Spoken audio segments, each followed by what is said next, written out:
এবার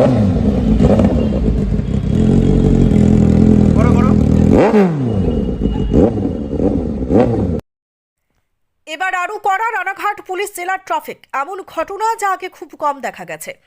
বাইকের silencer pipe পাল্টে যারা বাইক চালাচ্ছেন আর সেই বাইকের বিকট আওয়াজ বেরোচ্ছে, তাহলে সাবধান হন, না হলে রাস্তাতেই আপনার সম্মান গড়াগড়ি খাবে। কেন বলছি দেখুন।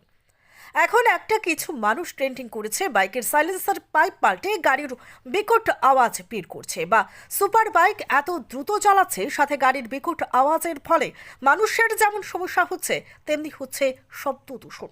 আর সেটা আটকাতেই রাস্তায় নামলো এবার রানাঘাট পুলিশ জেলার ট্রাফিক। যারা বিকট আওয়াজ সম্পূর্ণ বাইক নিয়ে রাস্তায় বেরোচ্ছে তাদের ধরে ধরে সাইলেন্সার পাইপ খোলাচ্ছে রানাঘাট ট্রাফিক ওসি অলোক ভট্টাচার্য, সাথে ওনার টিম। এমনকি বড় সংখ্যার ফাইনও সাথে গুনতে হচ্ছে। এমনি বিরল ঘটনার সাক্ষী রইল রানাঘাটবাসী, যা আগে বাংলার মানুষ খুব কম দেখেছে।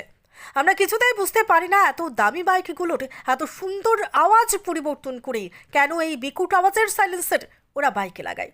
পুলিশের এমন কর্মকাণ্ডে খুশি এলাকার মানুষ। এ বিষয়ে পুলিশ সুপার কুমার সানিরাজ জানান, যারা হিরো সাজতে বাইকের সাইলেন্সার পাইপ পাল্টে বিকট আওয়াজে বাইক নিয়ে সুপারম্যানের মতো চলাফেরা করছে, তাদের হিরো থেকে জিরো করতে আমাদের এই অভিযান চলবেই। এই বিকট আওয়াজের ফলে মানুষ এবং পরিবেশের অনেক সমস্যা হচ্ছে, আর এটার বিরুদ্ধেই আমাদের এই অভিযান চলবেই। তাই সকলে সাবধান করছি, সাইলেন্সার পাইপ পাল্টে বা বাইক নিয়ে সুপারম্যানের মতো চলাফেরা